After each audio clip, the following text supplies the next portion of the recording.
I was 16 the first time I realized just how much power my sister Angela had over me. It was a summer night. Thick and humid. The kind where every sound carries farther than it should. My brother Tyler was out with his friends. So it was just the two of us. She was 2 years older. And though we were close in age, she had a presence that made her feel years ahead of me. I remember sitting at the edge of my bed, still in my shorts and tank top from earlier, when she walked into my room without knocking. As usual, she plopped down on the bed, her golden hair shining even in the dim light, and gave me that sly grin she always used when she was about to suggest something outrageous. "You know," she started, leaning back on her hands. "You'd look amazing in that dress Mom got for me last Christmas. You should wear it to the party Friday. It'll drive everyone crazy." It wasn't really a suggestion. Angela never suggested things, she declared them. And for some reason, I always found myself going along with her plans, even when they felt off. "I don't know," I replied, picking at a loose thread on my blanket. "I don't really like wearing stuff like that." She tilted her head, her smile faltering for just a second. "Come on, Carly. It's just a dress. Trust me, you'll look stunning, and you'll finally stop being invisible. Isn't that what you want?" Invisible. The word hit harder than she probably meant it to. I'd spent years trying not to be noticed, blending into the background so effortlessly that teachers sometimes forgot to call my name for attendance. But Angela never forgot me. She saw me too clearly. And I think that's what made her so dangerous. Reluctantly, I agreed. By Friday, the dress was laid out on my bed. A slinky, sequin thing that felt as foreign to me as someone else's skin. When I put it on, I barely recognized myself in the mirror. Angela walked into my room and squealed with delight, spinning me around like I was her personal mannequin. "See, I told you," she said, practically bouncing. "You look amazing." I forced a smile, my stomach churning. It wasn't the dress, it was the way she could mold me into what she wanted. And I let her. The party was a blur of music and laughter. Angela stayed by my side at first, introducing me to people I'd never spoken to before. But after a while, she drifted off, leaving me standing awkwardly by the snack table. I felt like a child playing dress-up, out of place in a room full of confident smiles and casual banter. Then someone tapped me on the shoulder. I turned to see Daniel, one of Tyler's friends. He grinned, his dark hair falling into his eyes. "Hey, Carly, right? I didn't recognize you. You look different." Thanks," I stammered, feeling my cheeks flush. "Wanna dance?" he asked, holding out his hand. I hesitated, but before I could respond, Angela appeared out of nowhere. "There you are," she said, looping her arm through mine. "Sorry, Daniel, she's already promised me a dance." I blinked at her, confused. "I did? Yep," she said cheerfully, dragging me away before he could say another word. Once we were out of earshot, she leaned in and whispered, "Daniel's a jerk. Trust me, you don't want to get mixed up with him. But, just trust me," she said, her grip tightening on my arm. "I know what's best for you." And that was the pattern. Angela decided what was best for me. Who I should talk to, what I should wear, even what parties I should attend.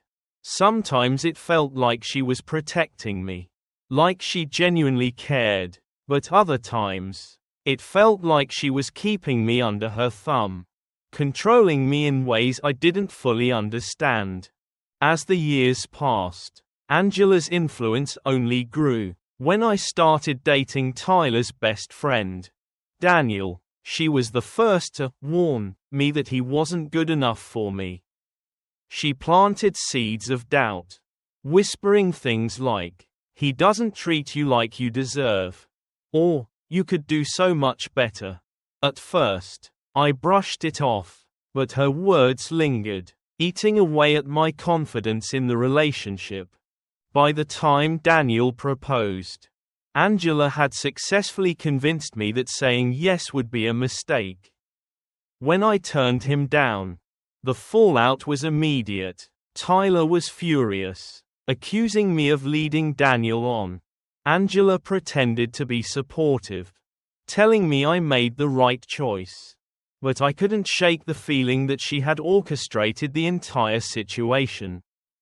It wasn't until much later, after years of Angela's meddling and manipulation, that I finally began to see the truth. She wasn't protecting me. She was controlling me. She thrived on being the one in charge, the one who called the shots. And I had let her. Time and time again. Breaking free from Angela wasn't easy. It meant standing up to her, telling her no, and sticking to it. Even when she tried to guilt me or twist my words.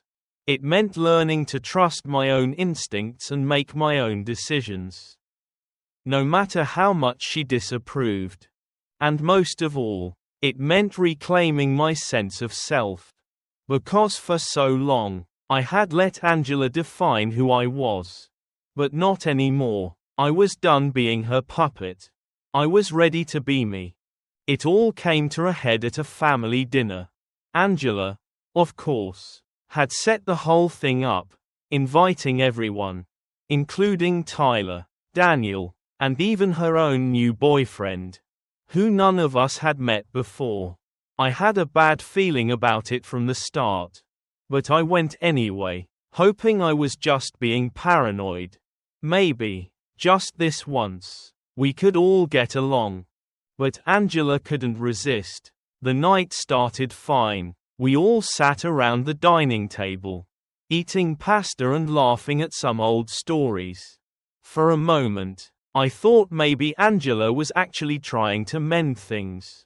Then she turned to me, her eyes glinting with that familiar, mischievous spark. "So, Carly," she began, in that sweet, syrupy tone she always used before dropping a bombshell.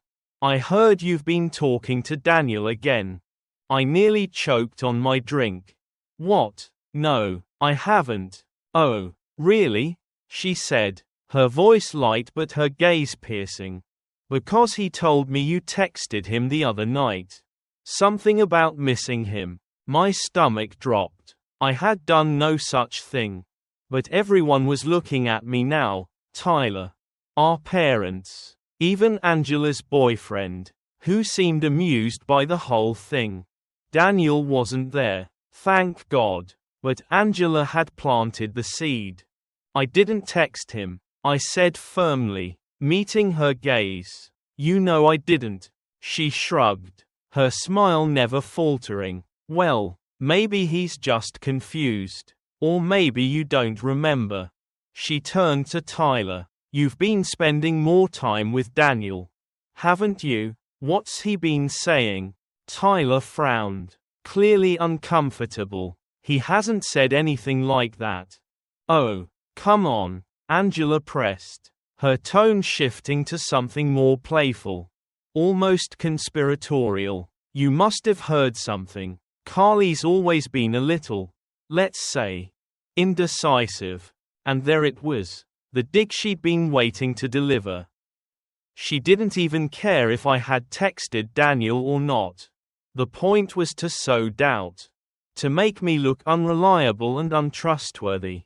My hands gripped the edges of my chair, and for the first time in years, I felt the anger rising. "Stop," I said, my voice sharper than I intended.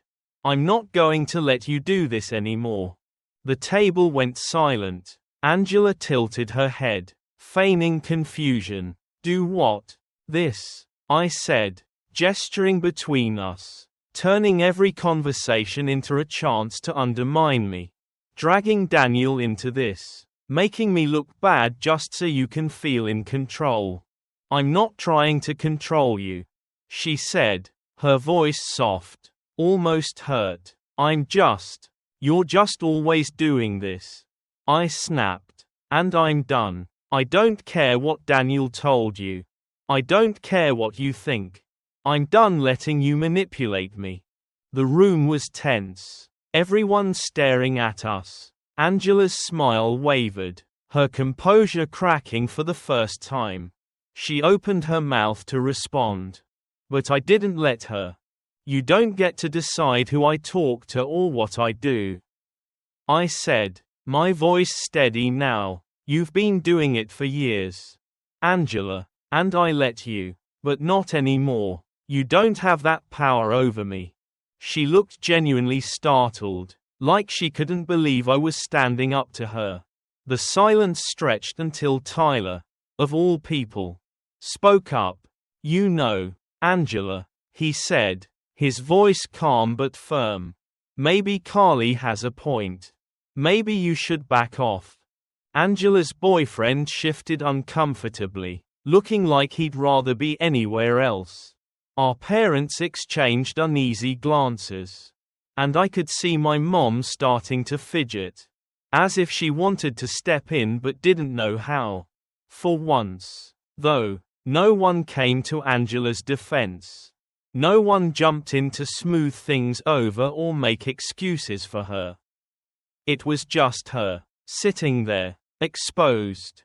Fine, she finally said, her voice clipped. Do whatever you want. But the damage was done. The atmosphere was ruined, and Angela's mask had slipped. For the first time, she wasn't in control, and everyone could see it. And for the first time, I felt like I could breathe. Eventually, the tension became unbearable. Angela's attempts to maintain control had alienated everyone at the table, and even her most loyal supporters were starting to question her motives. She was left scrambling to justify her actions. Her usual confidence replaced with thinly veiled desperation. But then something unexpected happened. Tyler spoke up again, his voice calm and steady. Maybe it's time we all stopped pretending this is about anyone but us. He said, we're not kids anymore, and we don't have to keep living under these old patterns. His words hung in the air, heavy but oddly comforting. They felt like the first step toward something new, something healthier. Even Angela seemed taken aback, her sharp retort fading before it even left her lips. Instead, she just sat there, quiet for once. It wasn't an instant fix. Years of resentment don't vanish overnight. But in that moment, it was as if the spell was broken. Angela no longer held the power to define every interaction. And the rest of the family started to see the cracks in the facade she had built for so long. As for me, I felt a cautious sense of relief. The constant tug of war was over. At least for now. I knew there would still be challenges. But for the first time, I felt like I was steering my own ship. It was a fragile piece. But it was a start. Angela, on the other hand, was left to grapple with the consequences of her actions. The trust she had taken for granted was gone. And she would have to face the fact that her manipulation had pushed people away. It was a painful lesson, but one she needed to learn. For everyone involved, the experience left a lasting impression. It showed the importance of honest communication, of standing up for oneself, and of letting go of control when it hurts more than it helps. And for those reading this, it's a reminder to value the relationships that lift you up and to recognize when it's time to let go of those that drag you down.